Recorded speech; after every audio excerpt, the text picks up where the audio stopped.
FM3. Estelle Matt n'était pas étrangère aux émotions complexes. Élevée dans une famille où les apparences comptaient plus que l'honnêteté, elle maîtrisait l'art de projeter le calme tout en réprimant les tempêtes intérieures. La maison de son enfance était un champ de bataille de ressentiments silencieux et de tensions tacites, lui apprenant que la survie exigeait souvent une action décisive, même si cela impliquait de plier la moralité. Ces leçons se sont poursuivies jusqu'à l'âge adulte, façonnant une femme capable de charmer une pièce tout en calculant son prochain mouvement. Son mariage avec Derek Matt avait autrefois été un partenariat plein de promesses. Derek, un avocat accompli, Estelle, une étoile montante de l'immobilier, semblaient former un couple puissant voué au succès. Mais derrière les portes closes, des fissures ont commencé à se former. Les pressions de l'ambition et le poids des conflits non résolus ont rougé leurs liens. Lorsque la liaison de Estelle avec Austin Dickerson a fait surface, les liens fragiles qui maintenaient leur mariage se sont brisés, ouvrant la voie à une collision irrévocable. Estelle Matt, connue sous le nom de Stell par ses amis proches, avait commis l'impensable. Son mari, Derek, et son amant Austin Dickerson gisaient sans vie sur le sol, victimes de son but décisif.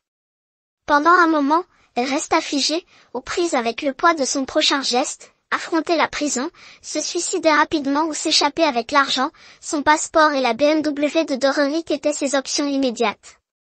Le silence s'installa alors qu'elle buvait le reste de son whisky. Le temps était glissant. L'agitation de tout à l'heure aurait pu attirer l'attention, ou peut-être qu'elle avait eu des heures avant que quiconque ne le remarque. Mettant le verre de côté, elle résolut d'agir. Les poches d'Austin contenaient $250 et ses clés de voiture. Une recherche rapide dans le coffre-fort a permis de découvrir $100 000, qu'elle a rangés dans une valise avec ses autres objets essentiels. La scène ouverte, suressouillée pourrait passer pour un vol qui a mal tourné, une distraction commode pour les autorités. L'outil qui avait scellé son destin était posé sur la table. Elle le tint brièvement, son poids, un rappel de sa nouvelle cruauté. L'essuyant du prince, elle le fourra dans son sac. Ce n'était pas la sentimentalité qui la poussait à jeter un coup d'œil au corps, mais seulement le calcul froid de quelqu'un s'assurant qu'aucun détail n'était négligé. Avec tout chargé dans l'élégante Audi d'Austin, Stell monta sur le siège du conducteur. Il ne la laisserait jamais toucher sa voiture, mais maintenant c'était la sienne par défaut. Laissant la maison ouverte et son ancienne vie derrière elle, elle partit sans un regard en arrière. De l'autre côté de la rue, un rideau s'est levé. Wendy McGregor regardait, reconstituant l'étrange séquence d'événements. Elle avait remarqué l'Audi inconnu plus tôt et avait vu Stell la charger à la hâte avant de partir. Quelque chose n'allait pas à l'étage, son mari, Mike, se rinçait après une longue journée sur le chantier de construction. Cria Wendy en entrant dans la salle de bain, son ton attirant immédiatement son attention. Je me dirige vers le Matisse. Elle a dit que tout allait bien, a-t-il demandé, inquiet. Wendy a expliqué l'activité étrange qu'elle avait observée. Mike, bien que méfiant à l'égard de la nature coquette de Stell, a fait confiance à l'instinct de sa femme mais est resté en retrait à sa demande.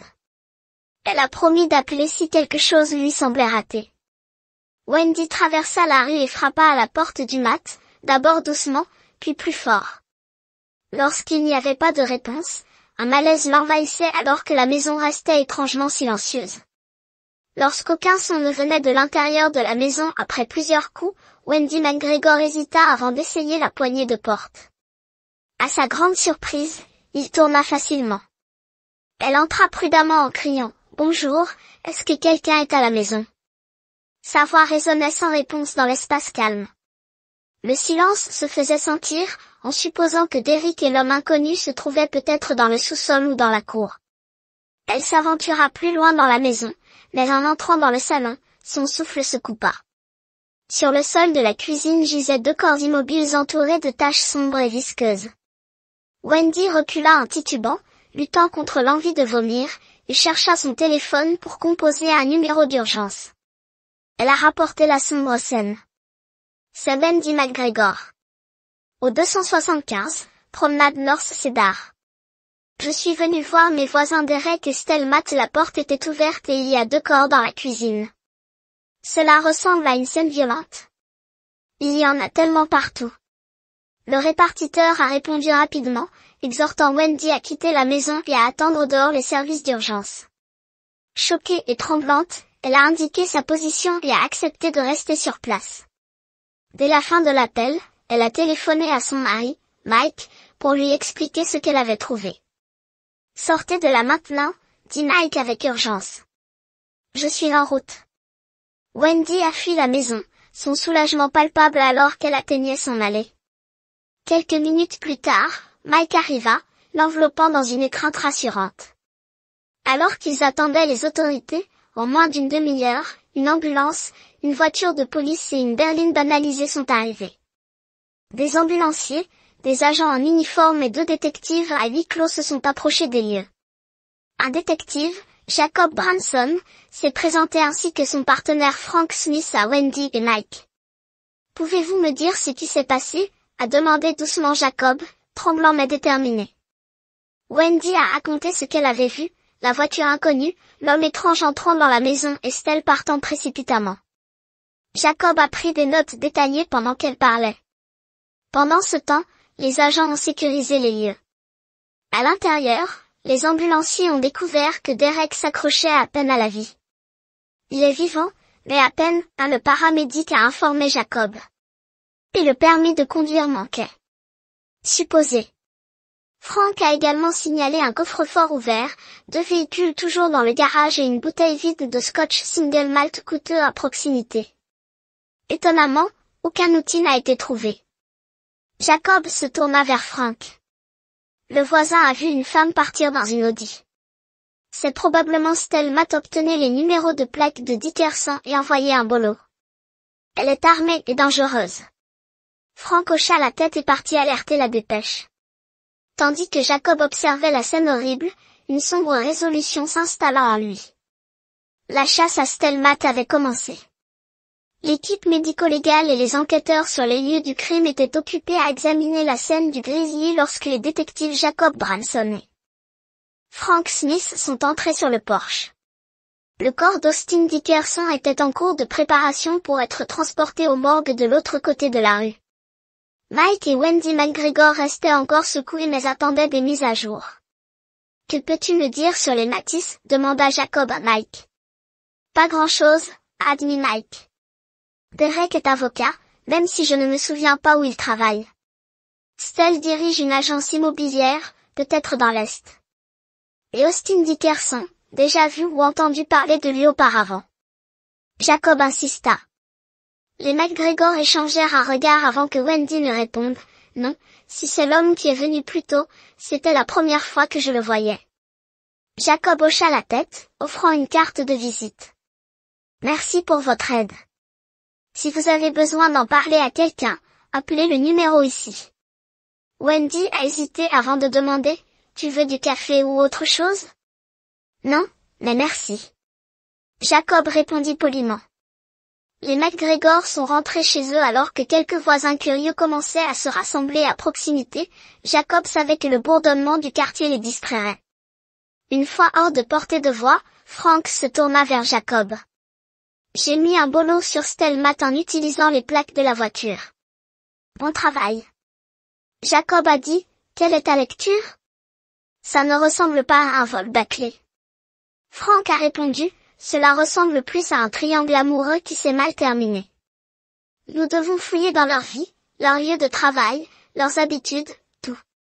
Jacob a accepté et a sorti son téléphone pour appeler sa femme Angelica. Et, chérie, on dirait que je vais encore être en retard, dit-il en expliquant la situation. Fais juste attention, dit-elle chaleureusement. Attrapez les méchants et rentrez sains et saufs. Je t'aimerai. Répondit Jacob en raccrochant avec un petit sourire. Il a pris note mentalement de planifier une croisière pour leur prochaine retraite. Sur ce, il retourna à l'intérieur pour superviser l'enquête tandis que Frank commençait à vérifier les antécédents des Maxen et Dickerson. Pendant ce temps, Stell roulait vers l'ouest sur l'autoroute, gardant sa vitesse constante et son comportement discret. Chaque regard dans le rétroviseur lui faisait monter les nerfs. Une fois qu'elle eut dépassé les limites de la ville, elle expira, mais son corps commença à trembler alors que l'adrénaline refluait. « Ressaisissez-vous » marmonna-t-elle, essayant de calmer ses mains tremblantes. Ils l'ont mérité. Repérant un panneau indiquant un motel et un restaurant, elle quitta l'autoroute et se gara hors de vue de la route, à l'intérieur du bureau. Elle a payé en espèces pour une chambre, reconnaissante que l'employé âgé n'ait pas demandé de pièces d'identité ou de détails sur le véhicule. Elle porta ses sacs jusqu'à la chambre, verrouilla la porte et s'effondra sur le lit. Après s'être calmée, elle se dirigea vers le restaurant d'Axe en grave côté. Le pain de viande était trempé dans une sauce brune salée qui avait un goût horrible, mais qui lui remplissait l'estomac. Elle l'a arrosé de thé glacé, a payé en espèces et est retournée dans sa chambre, allumant la télévision pour éviter le bruit. Une douche chaude a aidé à éliminer la saleté et les tensions. Mais alors qu'elle remorquait, un bulletin d'information de dernière minute l'a arrêtée. Nous interrompons ce programme pour rendre compte d'une histoire en développement, a annoncé la présentatrice, qui s'est figée alors que sa photo apparaissait à l'écran. La police a lancé un bolos contre Estelle Matt, recherchée dans le cadre d'une double fusillade dans le centre-ville plus tôt dans la journée. Une victime a été liquidée et l'autre, son mari, est dans un état critique. Les autorités pensent que Matt est armé et dangereux. Elle a été vue pour la dernière fois au volant d'une berline Audi sombre, plaque d'immatriculation, QW 1731. Si vous la voyez, ne vous approchez pas, mais contactez immédiatement les forces de l'ordre. Le pouls de Stell s'est accéléré à la fin du segment et est passé à un article sur un concours d'animaux de compagnie locale. Elle éteignit la télé et s'assit sur le bord du lit, le cœur battant. Il la poursuivait maintenant et elle ne savait pas où aller ensuite. Stell entra dans la pièce, frissonnante et enveloppée dans une serviette, alors que la nouvelle choquante s'installait, son mari, présumé mort, était vivant. La révélation semblait surréaliste et impossible, la laissant aux prises avec l'idée que cela pourrait être un piège. Épuisée et dépassée, elle s'est effondrée sur le lit, essayant de reconstituer son prochain mouvement. L'étiquette d'extrêmement dangereuse lui pesait lourdement, issue d'un passé viol qui définissait désormais son image publique. Son téléphone sonna, brisant le silence tendu. C'était Crystal, sa secrétaire, qui cherchait une confirmation des rumeurs qui circulaient autour des actions de Stell. La conversation a été brève et tendue, Stell reconnaissant les retombées mais évitant tout détail. La colère et la peur de Crystal pour son propre gagne-pain n'ont fait qu'ajouter à la culpabilité de Stell. Elle a assuré à Crystal que le bureau serait géré en son absence, même si elle a évité de révéler ses projets. L'échange s'est terminé brusquement, laissant Stell plus déterminée à quitter le motel avant que sa localisation ne soit compromise. S'habillant rapidement avec des vêtements décontractés, Stell fit ses valises et sortit. Alors qu'elle déposait la clé de sa chambre dans la boîte de nuit, elle remarqua que le directeur du motel la regardait, son expression froide et critique. Une petite télévision derrière lui diffusait les informations du soir confirmant que son visage était déjà diffusé. Réalisant qu'il allait probablement alerter les autorités, elle s'est précipitée vers sa voiture, jetant ses bagages sur la banquette arrière. Elle partit rapidement, son pistolet à portée de main, alors qu'elle s'engageait sur l'autoroute en direction de l'ouest. Pendant ce temps, à l'hôpital, un médecin fatigué a informé le détective Jacob que le mari de Stell avait survécu. La balle lui avait transpercé le poumon mais avait raté de peu un endroit mortel. Même si l'intervention chirurgicale immédiate réussissait, les 48 heures suivantes détermineraient son sort. De retour lors de l'enquête, les détectives ont reçu un renseignement d'un motel où Stell avait séjourné brièvement avant de s'enfuir vers l'ouest. Sa secrétaire avait également confirmé la connexion de Stell avec Austin Dickerson et fourni son numéro de téléphone, permettant aux forces de l'ordre de commencer à suivre sa position. Des barrages routiers et des points de contrôle ont été rapidement établis le long des itinéraires probables. Les autorités ont coordonné leurs efforts, convaincues qu'elles captureraient Stell d'ici peu, alors que son visage et son histoire dominaient les médias. Stell n'avait pas conduit depuis longtemps lorsqu'elle a remarqué des feux de police clignotant devant elle. La circulation sur l'autoroute ralentissait à un rythme effréné et les embouteillages s'étendaient sur des kilomètres. En allumant la radio, elle a entendu un reportage confirmant ses craintes. La police de l'État avait installé des barrages routiers et des points de contrôle le long de l'autoroute 30 pour l'appréhender. Paniquée et frustrée, Stella a repéré une sortie vers la State Highway 17, une route qu'elle connaissait bien depuis qu'elle était agent immobilier. Si elle pouvait faire un détour, elle pourrait contourner les barrages routiers rapidement. Manœuvrant dans la circulation au ralenti, elle se dirigea vers la sortie. Cependant, alors qu'elle s'approchait de la rampe, elle a vu deux voitures de police stationnées en bas, forçant les véhicules à faire la queue.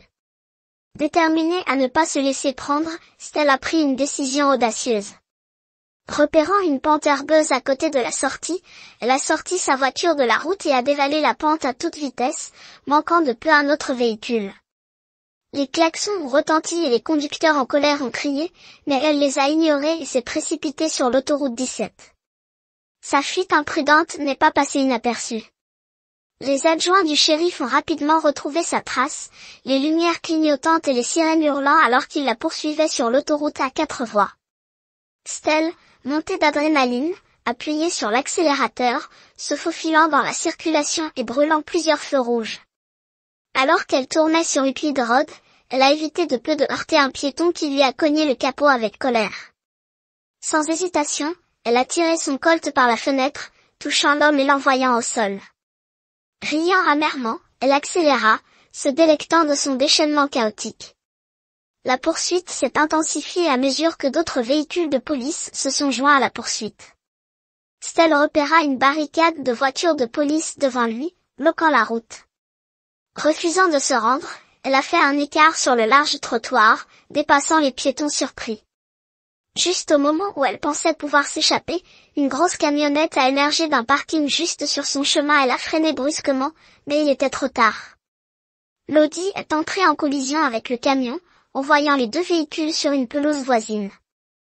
L'accident a déclenché les airbags, laissant Stella momentanément étourdie mais conscient. Saisissant son outil sur le sol, elle sortit de la voiture en trébuchant, désorientée par les lumières clignotantes qui l'entouraient, levant la main pour se protéger les yeux. Elle ne réalisait pas qu'elle tenait toujours l'outil. Une voix a crié, « Culte, laisse tomber !» Avant que Stella ne puisse traiter la commande, plusieurs craquements forts résonnèrent et la douleur déchira son corps. Elle s'est effondrée. Ces derniers mots, un adieu amer au monde avant de s'évanouir. Stella s'est réveillée dans un lit d'hôpital, le corps douloureux et un poignet menotté à la balustrade du lit. Un homme d'âge moyen en costume se tenait au-dessus d'elle, l'expression froide et détachée. Il s'est présenté comme étant Jacob, le détective chargé de son affaire. Il n'a pas perdu de temps pour exposer ses accusations, meurtre, tentative de meurtre, détournement de voiture et d'innombrables infractions au code de la route. Il a expliqué que son mari avait survécu, même si son état était critique. De plus, l'homme qu'elle avait blessé sur l'autoroute 17 était grièvement blessé mais vivant. Jacob l'a informé que des policiers étaient postés devant sa chambre et qu'ils l'escorteraient en prison dès sa libération. Avec un adieu sarcastique, il laissa Stella seule, la laissant confrontée à la sombre réalité de ses actes et aux conséquences qui l'attendaient. Stella ferma les yeux après le départ de Jacob, réfléchissant amèrement au choix qui l'avait conduite à ce point. Tout ce qu'elle avait voulu, c'était un peu d'excitation, mais ses actions étaient devenues incontrôlables. Blâmant Derek pour tout, elle s'est convaincue que s'il n'avait pas insisté pour le divorce, Austin serait toujours en vie et qu'elle ne risquerait pas la prison. Cette pensée la consumait alors qu'elle marmonnait des jurons dans sa barbe. Quelques heures plus tard, un médecin est entré dans sa chambre, accompagné de 2 policiers.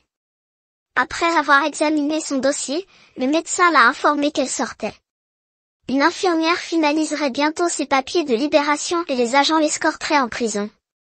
Les officiers échangèrent des regards amusés tandis que le médecin partait. Lorsque Stella a demandé à utiliser les toilettes, un policier a déverrouillé ses menottes mais a gardé un œil vigilant sur elle. Stella marmonna des remarques sarcastiques, mais l'officier resta bouche bée. Ensuite, Stella est revenue habillée dans sa chambre et a été de nouveau menottée, cette fois avec les mains derrière le dos. Malgré les protestations de l'infirmière quant à son confort, les policiers n'ont montré aucune sympathie lorsqu'ils l'ont emmenée jusqu'à une voiture de patrouille en attente, l'ont chargée brutalement et l'ont conduite en prison. 3 jours plus tard, Stella a comparu devant un juge pour une audience de libération sous caution aux côtés d'autres détenus. L'accusation a fait valoir qu'elle représentait un danger pour le public et un risque de fuite, persuadant le juge de refuser la libération sous caution. Stell a été ramenée dans sa cellule. Sa situation est plus sombre que jamais. Pendant ce temps, Jacob a appris que Derek, désormais stable, était prêt à faire une déclaration à l'hôpital. Derek, bien que visiblement faible, a raconté sa version des événements. Il a expliqué comment il avait demandé le divorce après avoir découvert la liaison de Stell avec Austin Dickerson, dont il avait eu connaissance grâce à un ami. Dorerick avait rassemblé des preuves, notamment des photos incriminantes, et avait averti Stell de quitter la maison. Il était parti pour lui donner le temps de faire ses valises, mais il est revenu quand elle a appelé, affirmant qu'elle voulait parler à la place. Stell avait invité Dickerson. La situation s'est aggravée lorsque Stell a sorti un outil et a tiré sur Austin, le frappant à la poitrine. Derek a tenté de s'enfuir mais a également été touché. Son prochain souvenir était son réveil à l'hôpital. Derek a confirmé sa volonté de témoigner devant le tribunal et a mentionné un système de surveillance qu'il avait installé et qui avait capturé l'intégralité de l'incident. Jacob a reconnu que la vidéo corroborait le récit de Dorerick et lui a assuré que l'accusation disposait de toutes les preuves nécessaires. Lorsque le sujet de la peine de mort a été abordé, Dorerick n'a pas hésité. Sa colère envers Stell était palpable alors qu'il exprimait son désir de voir justice rendue, même si cela signifiait son exécution. Jacob a pris note de ça. Détermination ardente et lui a assuré que le procureur poursuivait l'affaire avec vigueur. En sortant de la pièce, Jacob sentit le poids de la valise s'installer sur ses épaules. La colère de Dorerick était justifiée, mais son intensité a laissé Jacob mal à l'aise alors qu'il se préparait aux prochaines étapes dans une affaire qui avait déjà eu des conséquences dévastatrices. Stell a été escorté dans une salle d'interrogatoire stérile où un jeune homme était assis à un bureau et examinait un dossier. Sans un mot, le gardien l'a menotté à une barre métallique au centre de la table et est parti. L'homme s'est présenté comme étant Donovan West, un défenseur public chargé de son cas. Stell, avec un côté sarcastique, confirma son identité. Donovan remarqua son attitude désinvolte, un mélange d'indifférence et de défi et savait qu'il devait l'affronter de front.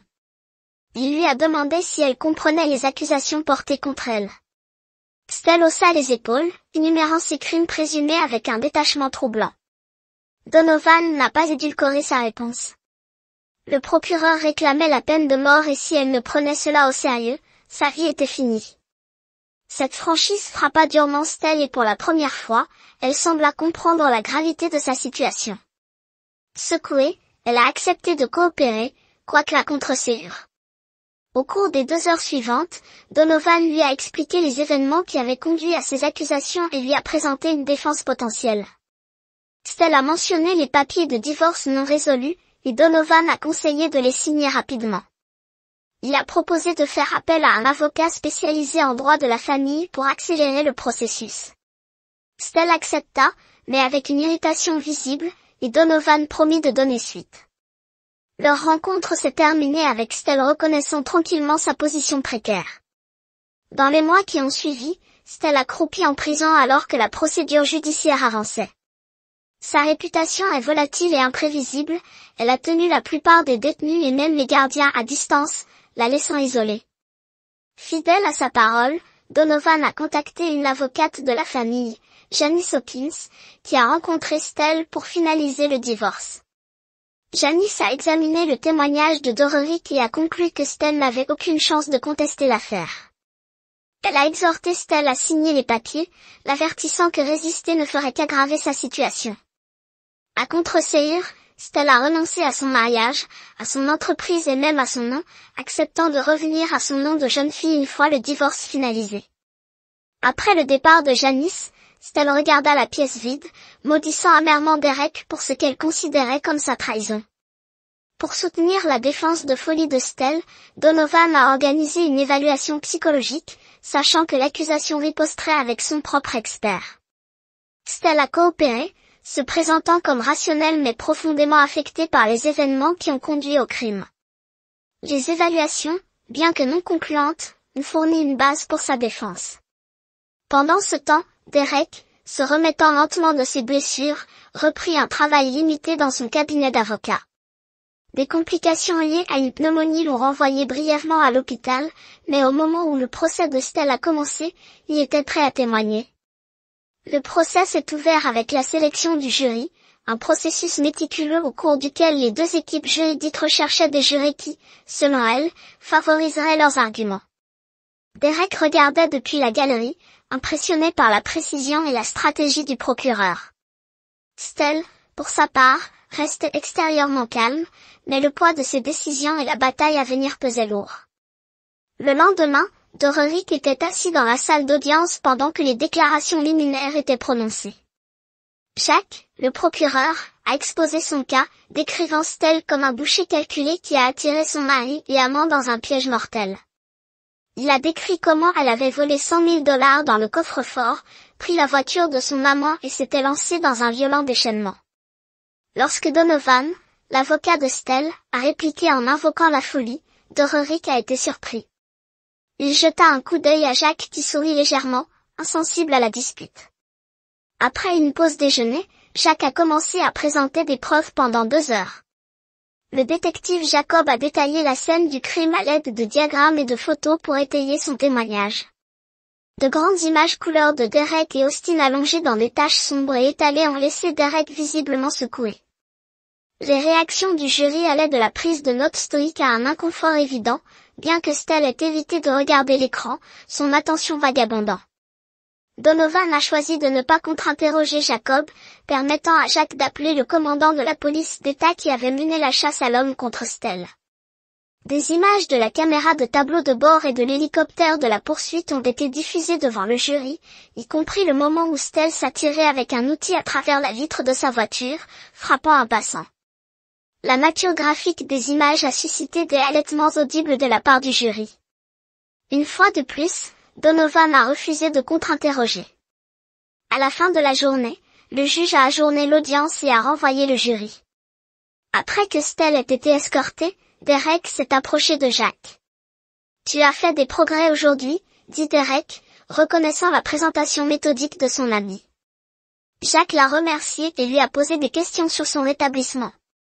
Derek a admis que cela avait été lent, mais a exprimé sa détermination à témoigner le lendemain. Inébranlable dans sa volonté de parler contre Stell, Jack a informé Derek de son intention de poursuivre la peine de mort, une décision que Derek a acceptée avec une détermination tranquille. Frottant les cicatrices sur sa poitrine, Jack a conseillé à Dorerick de ne pas revoir les images de surveillance pour s'assurer que ses souvenirs restent intacts, ce que Dorerick a accepté, déclarant qu'il n'oublierait jamais les événements de cette journée de toute façon. Le lendemain, Jack a méthodiquement lié Stell au crime. Il a confirmé que le pistolet 9 mm utilisé lors de la fusillade appartenait à Derek et a appelé le médecin légiste pour témoigner des blessures mortelles d'Austin.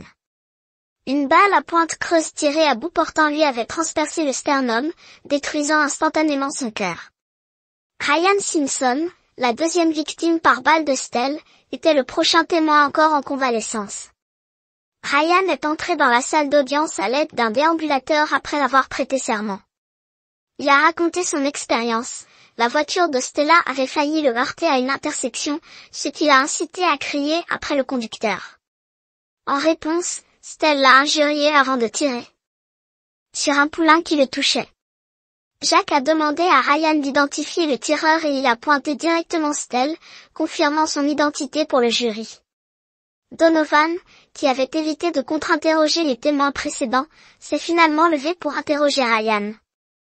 Il a insisté sur les conditions de l'incident, notamment la faible visibilité et la vitesse élevée de la voiture, mais Ryan a tenu bon. Il se souvient très bien des yeux fous de Stell lors de la rencontre, un détail qui a trouvé un écho auprès du jury. Donovan, réalisant qu'il ne pouvait pas ébranler le témoignage de Ryan, a terminé son interrogatoire par un bref accusé de réception. La tension dans la salle d'audience est restée forte à mesure que le procès se poursuivait, le sort de Stell étant en jeu. La salle d'audience devint silencieuse alors que Derek prenait la barre des témoins après avoir prêté serment.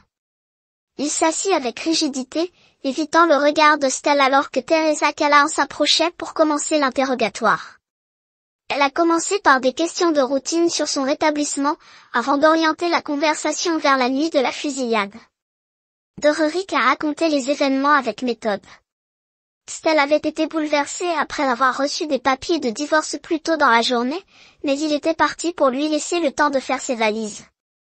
Plus tard, elle a appelé pour demander à parler et il est rentré chez lui. À son arrivée, il remarqua que Stell avait bu mais décida d'écouter. Peu de temps après l'arrivée d'Austin Dickerson, Stell l'a invité à entrer et les trois se sont assis maladroitement. Sans avertissement, Stell a sorti un pistolet 9 mm et a tiré sur Austin, le touchant à la poitrine. Dorerick a tenté de s'enfuir mais a également été touché. Son prochain souvenir était son réveil à l'hôpital. Teresa a demandé à Derek de décrire l'état d'esprit de Stell lors de l'incident. Donovan s'y est opposé, arguant que Dorerick n'était pas qualifié pour évaluer son état mental. Après un bref débat, le juge a accueilli la question. Dorerick a expliqué que Stella semblait initialement calme, mais qu'elle est devenue instable une fois qu'Austin est arrivé, un changement qu'il a attribué à ses troubles liés au divorce et à sa relation avec Austin. Lorsque Donovan a pris la relève, il a commencé par reconnaître poliment le rétablissement de Dorerick avant d'approfondir les détails du divorce. Il a noté que Dorerick était au courant de l'infidélité de Stell depuis des années, mais qu'il n'avait agi que récemment.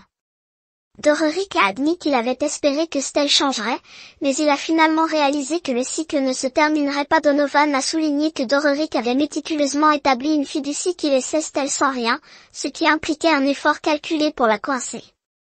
Donovan s'est ensuite tourné vers le comportement de Stell pendant leur mariage, lui demandant si elle avait déjà été violente. Dorerick avait déjà hésité, affirmant qu'elle n'avait jamais été physiquement agressive jusqu'à la nuit où elle lui avait tiré dessus. Donovan a insisté pour que ce soit plus clair, incitant Derek à répéter son affirmation devant le jury. Satisfait mais visiblement inquiet des implications du témoignage de Dorerick, Donovan mit fin à son contre-interrogatoire. Les deux avocats retournèrent à leur place, laissant le jury traiter le réseau complexe de relations, de motivations et d'événements qui s'étaient déroulés. Le témoignage a brossé le tableau d'un mariage qui s'est transformé en chaos, laissant Derek visiblement secoué et Stell silencieux et renfermé. Dorerick quitta la barre des témoins, son expression stoïque cependant, il ne pouvait ignorer le sourire narquois de Stell. Elle ne jouait pas seulement devant le jury, elle savait exactement ce qu'elle faisait. Le témoin suivant de Jack était le docteur Alison Chambers, une psychologue légiste qui avait évalué Stell pour déterminer son état mental au moment du crime. Après avoir prêté serment, Alison a décrit avec confiance ses méthodes, expliquant comment l'échelle d'évaluation de la responsabilité pénale de Roger a été utilisée pour évaluer si Stell pouvait distinguer le bien du mal lors de la fusillade. Bien que son explication ait viré au jargon technique, Jack a réorienté l'attention, s'assurant que le jury comprenait les points clés. Alison a conclu que Stell était pleinement consciente de ses actes et pensait qu'ils étaient justifiés. En outre, elle a déclaré que la preuve suggérait une préméditation. L'état émotionnel de Stell, la frustration suscitée par le divorce et ses relations n'ont pas diminué sa capacité à planifier et à exécuter ses actions. Jack l'a insisté là-dessus, confirmant que la décision de Stell de récupérer et d'utiliser une secte chargée indiquait une intention. Donovan s'y est opposé, qualifiant l'évaluation de spéculative, mais le juge a rejeté sa décision. Alison a expliqué que les actions délibérées de Stell, telles que l'utilisation de balles réelles au lieu de menaces déchargées, renforçaient la conclusion de préméditation. Jack, satisfait de son témoignage, a confié le contre-interrogatoire à Donovan. Donovan a commencé par souligner que l'évaluation psychologique avait eu lieu 3 semaines après le crime. Il s'est demandé comment les résultats pouvaient refléter de manière fiable l'état d'esprit de Stell pendant le tournage, suggérant qu'un stress important ou une irrationalité à l'époque aurait pu fausser l'évaluation. Alison a défendu la cohérence du test, arguant qu'il mesurait des traits fondamentaux plutôt que des émotions situationnelles. Donovan a continué à grignoter, établissant un parallèle avec des cas extrêmes où des individus par ailleurs attentionnés commettent des actes odieux sous la contrainte. Il a souligné que le test pourrait présenter à tort l'irrationalité temporaire d'une personne comme un défaut de caractère permanent. Alison a hésité à admettre que, même si le test suppose la cohérence, des exceptions pourraient théoriquement exister. Se tournant vers le jury, Donovan s'est concentré sur l'emploi d'Allison, soulignant que son salaire provenait de la même agence gouvernementale qui poursuivait Stell. Bien que le juge ait rapidement demandé au jury d'ignorer la remarque, l'implication de Donovan s'est attardée sans autre question. Donovan est retourné à sa place, laissant le jury évaluer la crédibilité de l'expert clé de l'accusation par rapport à ses défis pointus. Les débats de la journée se sont terminés avec les deux parties présentant une image très différente de Stell, un meurtrier calculateur ou une femme profondément imparfaite poussée jusqu'à son point de rupture. Alors que le jury se déplaçait, Jack et Donovan échangèrent de brefs regards, chacun se préparant silencieusement pour la bataille à venir. Le juge a renvoyé le docteur Chambers et Jack a annoncé le prochain élément de preuve, un enregistrement vidéo de la nuit du crime. Malgré les protestations de Donovan, le juge a autorisé la présentation des images au jury. La vidéo a commencé avec Stell assise à la table de sa cuisine, tenant les papiers du divorce. Sa colère était palpable alors qu'elle marmonnait, ce fils de sorcière, et se versait encore du whisky. Sa fureur a débordé alors qu'elle passait 2 appels téléphoniques. Le premier était à Austin, le persuadant de venir en imaginant sa vulnérabilité et en lui assurant que Dorerick n'était pas à la maison. Le deuxième appel était destiné à Derek, lui demandant de revenir parler avant qu'elle ne parte. Après avoir mis fin aux appels, Stell a chargé un pistolet 9 mm, l'a chambré et s'est assis avec un sourire sinistre. « Ces salauds vont payer », grogna-t-elle en prenant un autre verre. La vidéo a coupé 2 heures à Dorerick entrant dans la cuisine, Stell l'a salué avec une politesse forcée, lui offrant un siège. Ils se sont assis dans un silence tendu jusqu'à ce que la sonnette retentisse, Stell a appelé, invitant Austin. Stell l'a invité à s'asseoir et les 2 hommes ont échangé des regards mal à l'aise. Stell a rompu le silence avec un monologue glacé. Elle a accusé les 2 hommes de trahison, appelant l'un à lâcher l'autre prédateur. Son amertume s'est répandue alors qu'elle bérette Derek pour avoir orchestré le divorce et Austin pour l'avoir utilisé. La confrontation a atteint son apogée lorsque Stell a révélé l'outil caché sur ses genoux. Sans hésitation, elle a tiré sur Austin, le frappant dans la poitrine. Le jury a regardé dans un silence stupéfait alors qu'il s'effondrait au sol. Dorerick a essayé de fuir, mais Stell lui a tiré sur lui ensuite. Calmement, elle a vidé son whisky, posa le verre et sorta du cadre. À la fin de la vidéo, Jack s'est adressé au jury. Il a raconté les actions de Stell après les tirs, volant $100 000 au coffre-fort de Derek, prenant la voiture d'Austin et les laissant morts avant de liquider Ryan Simpson. Cette vidéo prouve que le défendeur était pleinement conscient de ses actions et a agi avec une intention délibérée. Il a conclu, l'expression horrifiée du jury en dit long et Stell, sentant leur jugement, évitez leur regard. L'accusation repose sur votre affaire votre honneur, a déclaré Jack, et le juge a ajourné pour la journée, demandant au jury de ne pas discuter de l'affaire. Dans la salle de défense, Donovan a affronté un Stell paniqué. Il recherche la peine de mort, l'a-t-il informé. La voix de Stell se craqua en protestant. Mais je ne veux pas mourir, et je suis sûr que Derek, Austin et Ryan ne voulaient pas non plus. Répondit Donovan franchement. La frustration de Stell s'évasait. De quel côté êtes-vous? Même sur le vôtre? Donovan se recula. Mais vous n'aidez pas. Cette vidéo a écrasé toute chance de plaider une folie temporaire. Maintenant, j'ai besoin de négocier un accord sur le plaidoyer, à vie, mais vous vivrez. Stell se moqua amèrement, la vie en prison. De quel genre de vie s'agit-il?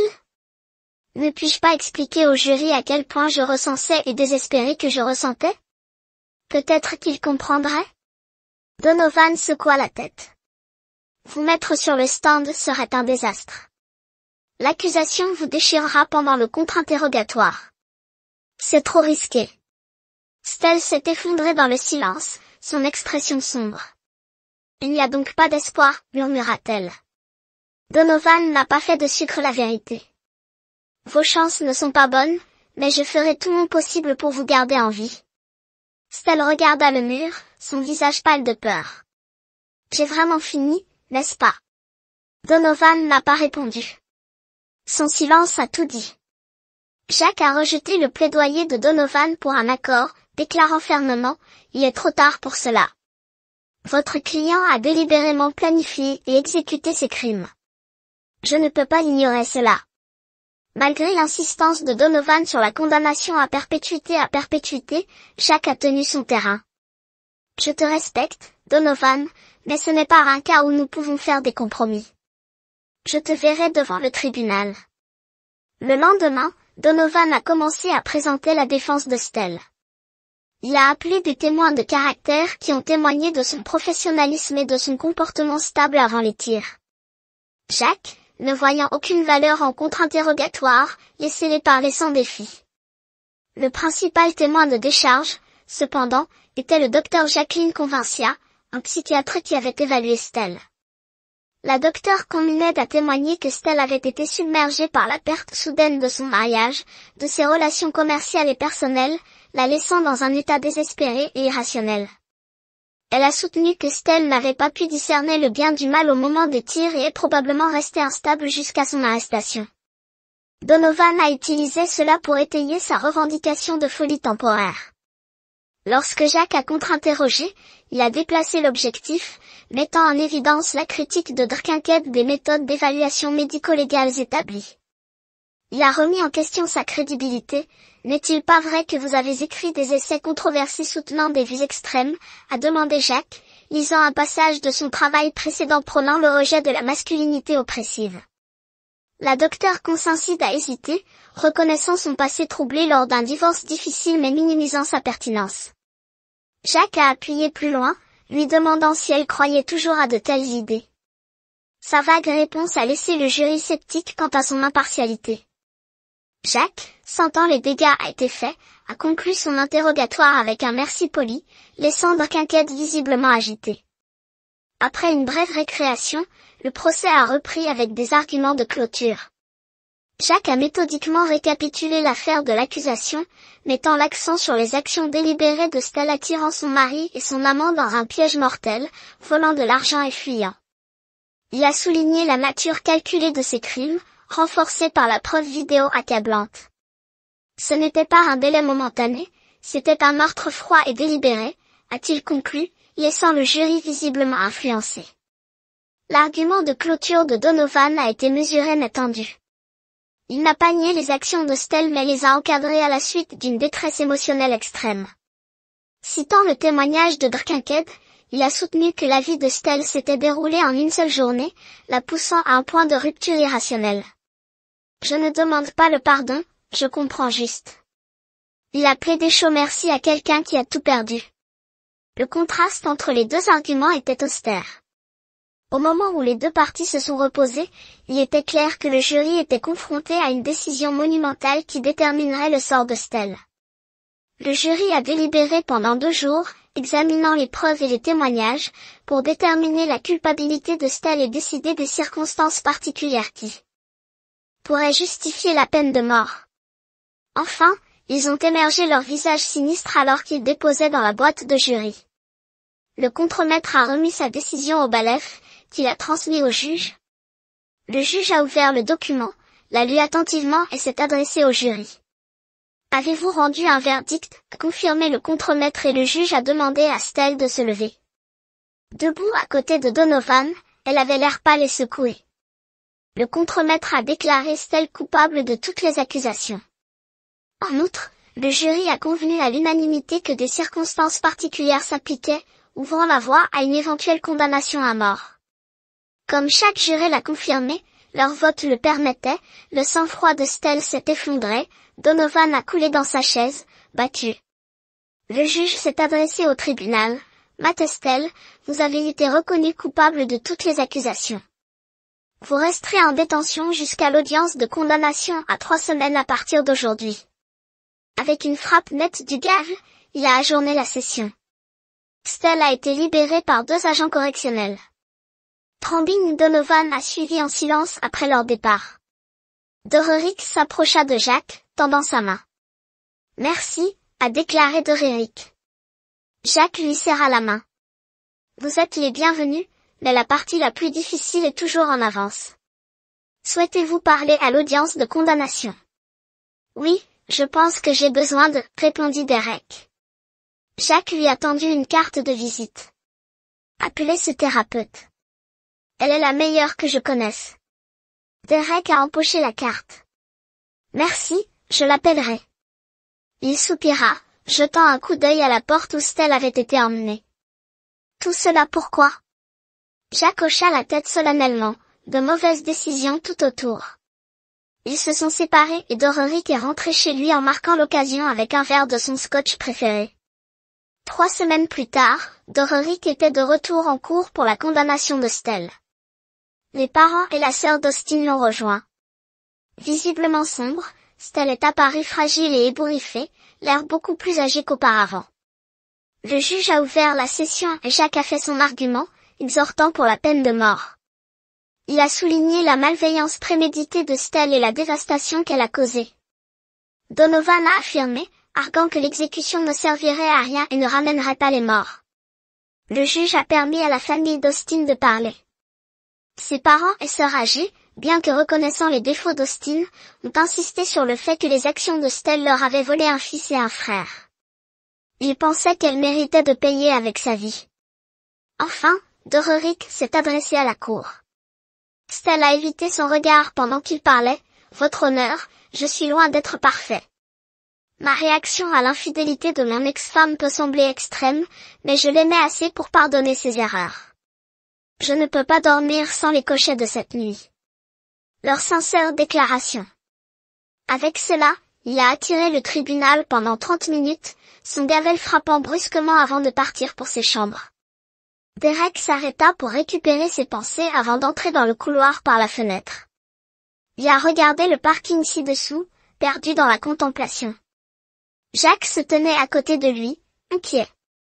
Il avait conseillé à Dorerick de contacter un conseiller, mais Dorerick a admis qu'il n'avait pas trouvé le temps ou le courage de passer l'appel. Jacques, clairement frustré mais patient, a rappelé à Dorerick l'importance de chercher de l'aide, soulignant que l'hésitation ne pèserait que plus sur lui au fil du temps. Bien que réticent, Dorerick a reconnu que Jacques avait raison. Le temps s'est poursuivi et ils sont retournés dans la salle d'audience au moment où le juge a repris la procédure. Avec une pile de papiers méticuleusement arrangés devant lui, le juge a tourné son attention vers Stell, demandant si elle avait quelque chose à dire avant la condamnation. Nerveux et visiblement ébranlé, Stell a demandé l'assurance de Donovan avant de se tenir debout pour s'adresser au tribunal. Sa voix était modérée, mais ses mots portaient un air de véritable remords. Elle s'est excusée pour le préjudice qu'elle avait causé, reconnaissant ses actions égoïstes et acceptant qu'elle méritait une punition. Pourtant, elle a plaidé pour la miséricorde, promettant de faire amende honorable si, compte tenu de l'occasion. Le juge, bien que reconnaissant la sincérité dans son ton, a maintenu la gravité de la loi. Il lui a rappelé que le regret, aussi authentique, ne modifierait pas les conséquences. Avec l'autorité solennelle, il a condamné Stell à être transférée à l'établissement correctionnel des femmes où la peine de décès serait effectuée, telle que déterminée par l'État. Sa déclaration s'est terminée par un ajournement formel, ponctué par la fissure nette de son gavel. La salle d'audience est tombée dans un silence stupéfait, brisé uniquement par les sanglots incontrôlables de Stell. Alors que Donovan tentait de la consoler, elle s'est détournée dans une fureur, dirigeant son chagrin et sa colère contre Derek. Ses accusations étaient venimeuses, le blâmant pour avoir tout enlevé d'elle, sa maison, son entreprise, son mariage et maintenant sa vie. Ses cris devenaient plus forts alors qu'elle l'accusait d'être la cause de sa chute, une lâche indigne de la souffrance qu'elle a endurée. L'attention de la pièce s'est déplacée vers Derek, qui est resté calme malgré l'intensité de l'explosion. Il a répondu tranquillement, niant toute satisfaction dans sa souffrance. Avant le moment qui pourrait dégénérer davantage, les députés ont escorté Stell hors de la salle d'audience, ses cris se décollant dans le couloir tandis que Donovan traînait derrière, les journalistes dans le dos ont furieusement noté des notes, leurs regards fixés sur Derek, anticipant sa réaction pour leurs histoires. Jacques, sentant la tempête de brassage des questions de la presse, a guidé Dorerick hors de la salle d'audience, le protégeant des journalistes. Ils sont partis sans un mot, choisissant pour éviter complètement la frénésie des médias. Une fois à l'extérieur, Jacques a rappelé à Derek que, bien que l'affaire semblait terminée, il y aurait inévitablement des appels. Il a également fermement répété ses conseils antérieurs sur l'appel du conseiller, pressant Derek pour agir. Ce jour même, Derek a promis qu'il le ferait. Plus tard dans la soirée, Dorerick est rentré chez lui, ressentant le poids des événements de la journée. Il a changé de son costume, s'est versé un verre de whisky et s'est assis à la table de la cuisine. Ses yeux erraient sur une chaise spécifique, celle qu'Austin avait occupée la journée. Stella a appuyé sur la détente. Bien que les traces de violence aient été nettoyées depuis longtemps, Dorerick n'a pas pu effacer l'image de son esprit. Il se souvenait de la douleur brûlante de la blessure et du chaos qui s'était déroulé dans cette même pièce. Sans avertissement, son corps a commencé à trembler. Les tremblements ont commencé profondément dans sa poitrine et se propagent rapidement, dépassant chaque muscle jusqu'à ce qu'il s'effondre au sol. Inspuisant contre les tremblements violents. Il est resté là jusqu'à ce que l'épisode se soit calmé, luttant pour reprendre son souffle. Il a rappelé l'insistance de Jacques pour appeler le conseiller. Invoquant sa force, il est retourné dans la cuisine et a récupéré la petite carte que Jacques lui avait donnée. Il portait un seul mot cryptique, Ramuya.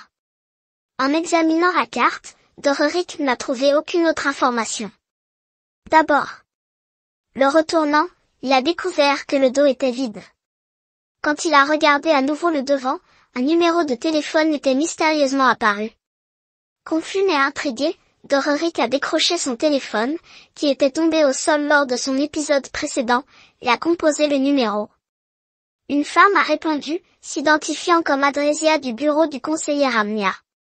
Elle s'est adressée à Derek par son nom, déclarant qu'elle s'attendait à ce que son appel soit surpris.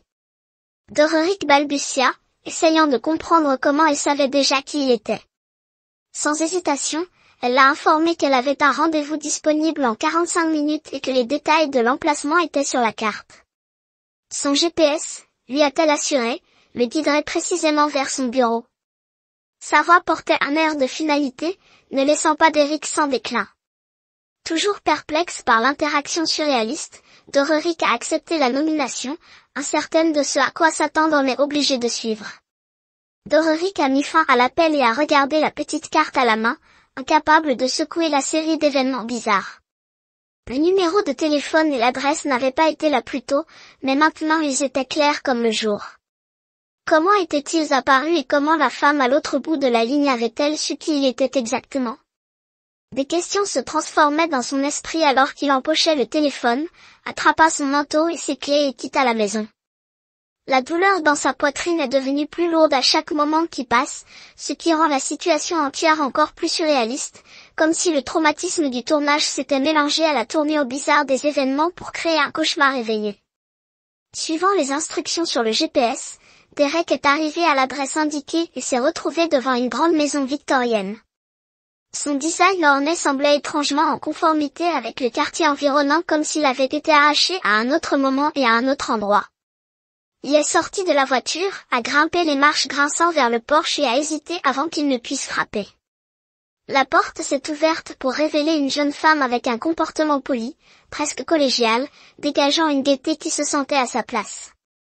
La femme l'a salué par son nom et l'a inauguré à l'intérieur avec un ton d'efficacité qui n'a brisé aucun argument. Dorerick l'a suivi dans un escalier en spirale, se sentant de plus en plus mal à l'aise.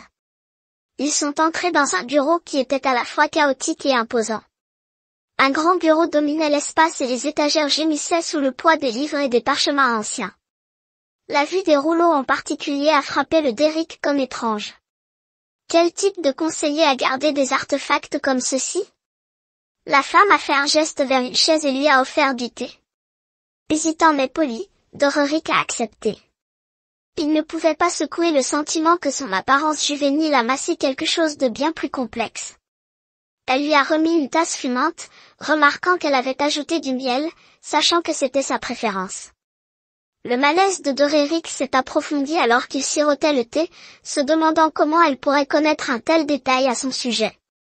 La femme s'est présentée comme le docteur A, expliquant que son nom complet était difficile à prononcer et a laissé entendre que son apparence jeune était trompeuse. Elle a prétendu organiser plusieurs doctorats, bien que Dorerick ait eu du mal à concilier son comportement occasionnel avec de tels titres. Alors qu'il observait une photo d'un homme sur son bureau, elle a révélé avec désinvolture que c'était son mari, un enquêteur privé.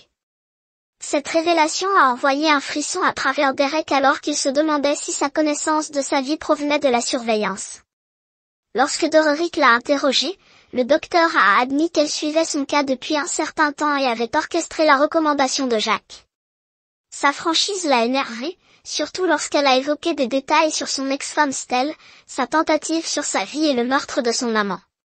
Elle le pressa plus loin, ce qui implique qu'il n'était pas entièrement innocent en la matière. Derek, défensive, a insisté sur le fait que ses actions avaient toujours été dans les limites de la loi. Les questions pointues du docteur ont traversé ses défenses. Elle a souligné qu'il avait toléré l'infidélité de Stell pendant des années, maintenant un semblant de normal dans leur relation en attendant le moment idéal pour agir. Elle a suggéré que le motif de Dorerick avait été financier, que sa patience avait été calculée, visant à tirer parti de l'entreprise immobilière lucrative de Stell. Sa connaissance des conversations privées et des détails complexes a laissé Derek secoué, comme si elle avait décollé les couches de son esprit pour découvrir des secrets qu'il n'avait pas l'intention de révéler. Sous son interrogatoire implacable, Dorerick a admis avoir mis un piège. Il avait placé de l'argent dans une sécurité dans son intention de l'utiliser comme un effet de levier contre Stell, n'imaginant jamais qu'elle riposterait en prenant son culte et en la retournant contre lui. Le sondage du docteur a frappé un nerf, mais il y avait aussi un étrange sentiment de soulagement à avouer la vérité. Plutôt que de le condamner carrément, docteur a proposé un chemin à terme. Elle a suggéré que Dorerick dissolve ses liens avec l'entreprise, le vend aux employés à prix réduit et utilise le produit pour financer les appels juridiques de Stell. Bien que cette idée le frappait d'abord comme absurde, elle l'a considérée comme une opportunité pour la justice de se dérouler. Naturellement, les appels de Stell draineraient ses ressources et prolongeraient ses souffrances dans le système pénitentiaire, une punition à sa manière. Lorsque Dorerick a fallu à l'idée, le comportement du docteur a changé. La pièce semblait s'assombrir, non pas dans la lumière mais dans l'atmosphère, et elle s'est rapprochée. Sa façade auparavant joyeuse a fondu, laissant derrière elle une présence qui était d'un autre monde et commandant. Elle a touché sa tête et soudain, Dorerick s'est retrouvé ailleurs. C'était une rue froide et sombre au milieu de la ville, un homme blotti sur le trottoir, enveloppé dans une couverture threadbare, devant un magasin fermé. Adresia, maintenant à côté de lui, a attiré l'attention de Dorerick sur l'homme.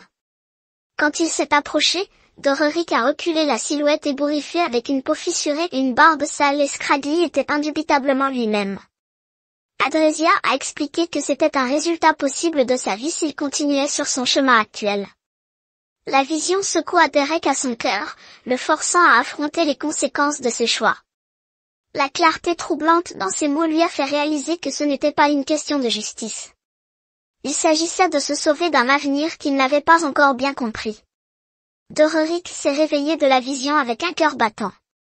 Il savait qu'il devait décider et pour la première fois, il ressentait le poids de la véritable responsabilité qui lui a appuyé. Derek regarda l'homme en face de lui s'échapper dans sa poche et sortit une cigarette froissée, l'allumant de la main serrant la main. L'homme a pris quelques traînées avant qu'une violente crise de toux ne le dépasse. La cigarette est tombée sur le trottoir. Alors qu'il s'effondrait sur son côté, son corps se précipita avec des spasmes incontrôlables, le mucus vert foncé a commencé à s'écouler de son nez et de sa bouche. Dorerick s'est figé horrifié alors que le mouvement de l'homme ralentissait, puis cessait entièrement. Un halètement peu profond lui a échappé puis le silence. Ses yeux vacants ont confirmé ce que Dorerick savait déjà, l'homme était mort. La panique a bondi à travers Derek. Il a exigé une explication, sa voix tremblante alors qu'il se tourna vers Adresia. Son expression, étrangement dépourvue d'émotion, la perturbait. Son regard, froid et creux, lui a rappelé quelque chose de primaire et implacable, comme le légendaire juge accroché d'ancien. Adresia parlait sans inflexion, sa voix portant le poids d'une vérité immuable. Elle a expliqué que l'homme avait autrefois été un avocat prospère, sa richesse résultant d'un empire immobilier en plein essor, mais la cupidité et la corruption l'ont consommé. Des poursuites et des scandales ont détruit son entreprise, le dépouillant de tout, sa carrière, ses biens et sa dignité.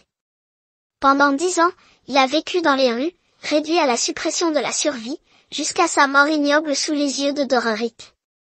Adrésia a ajouté, presque après coup, que Doreric et bientôt ex-femme avaient suivi un chemin similaire. Et maintenant, a demandé Doreric, bien que la réponse soit déjà apparente. Et maintenant il est parti, répondit-elle, sa voix aussi creuse qu'une tombe. La colère a momentanément éclipsé la peur de Doreric. Il se tourna vers elle, sa voix tranchante, qui êtes-vous vraiment? Le bureau d'Adrésia est devenu au point alors qu'elle lui faisait face à l'intensité flamboyante. Son ton, bien que doux, portait un bord qui le traversa. Souhaitez-vous vraiment savoir? Oui, a répondu Doreric, désespéré de clarté. J'ai besoin de comprendre. Sans hésitation, Adréa plaça à nouveau ses mains sur sa tête. Doreric haletait alors que des images vives inondaient son esprit. Il l'a vue vêtue de robes fluides, un vêtement en forme de toge qui scintillait sous une lumière d'un autre monde. Dans une main, elle tenait un ensemble d'échelles, dans l'autre une épée à double tranchant.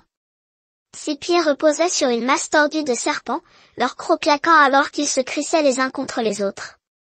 Autour d'elle, une mer de gens s'agenouilla de désespoir, plaidant pour le pardon et la miséricorde, leurs cris sans réponse au-dessus d'elle. Des créatures ailées tournaient dans le ciel rempli de tempêtes, tandis que la foudre illuminait une montagne lointaine. La scène rayonnait de puissance et de finalité. Quand Adréa a retiré ses mains, Doreric s'est retrouvé dans sa chaise, tremblant.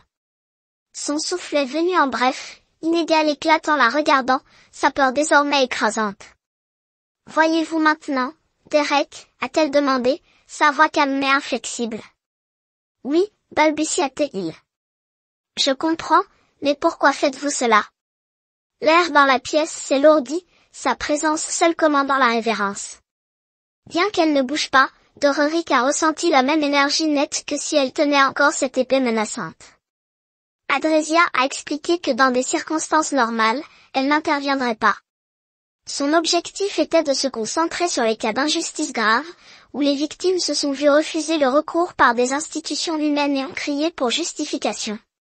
Dans le cas de Derek, cependant, un plaidoyer inhabituel avait été fait en son nom par nul autre qu'un ancêtre éloigné, un ranger du Texas d'une renommée. La demande de clémence avait atteint des pouvoirs plus élevés, qui ont accordé à Derek une chance singulière de rédemption.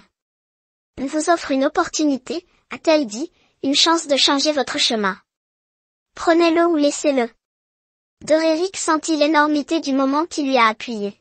« Que dois-je faire ?» a-t-il demandé, sa voix épaisse d'émotion. « Tu sais déjà, » répondit-elle. Adrésia lui a ensuite donné des instructions.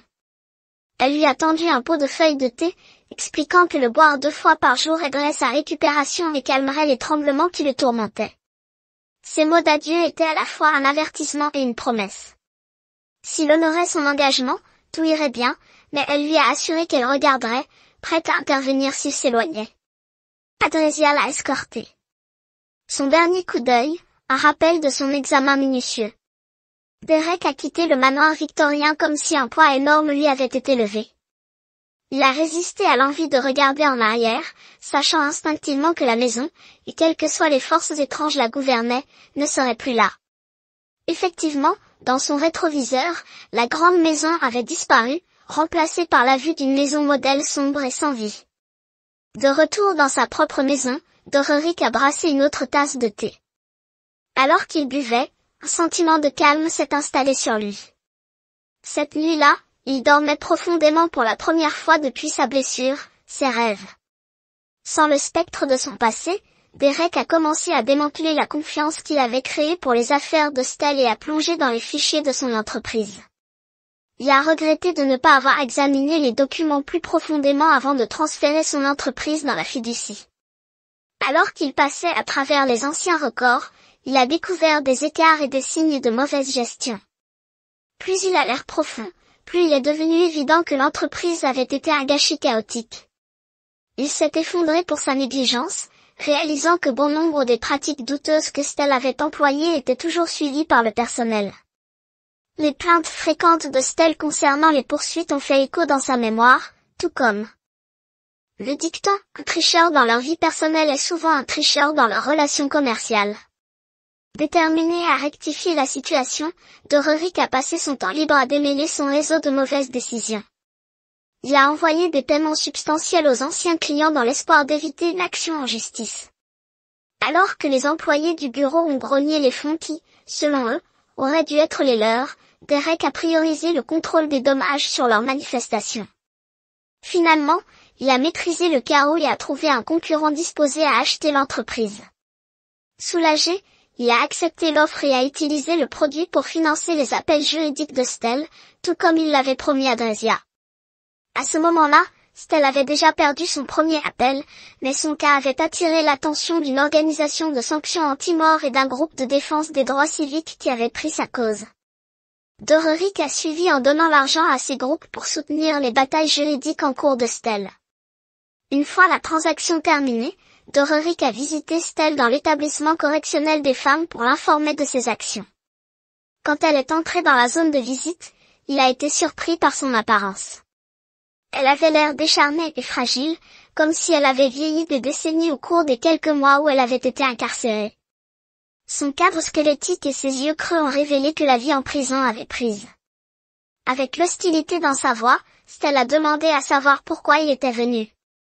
Derek lui a dit calmement qu'il était au courant de son attrait raté et avait vendu son entreprise, donnant le produit à l'organisation qui s'occupe désormais de son cas. Stell, suspect et amer, a remis en question ses motivations, l'accusant d'essayer de gagner sa faveur. Dorerick a rejeté l'idée, expliquant qu'il pensait simplement que c'était la bonne chose à faire. Leur conversation était tendue et chargée de ressentiments non résolus.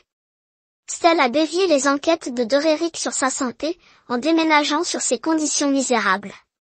Dorerick, reconnaissant que tout autre échange serait féodal, se levait et lui souhaitait bien alors qu'il s'éloignait.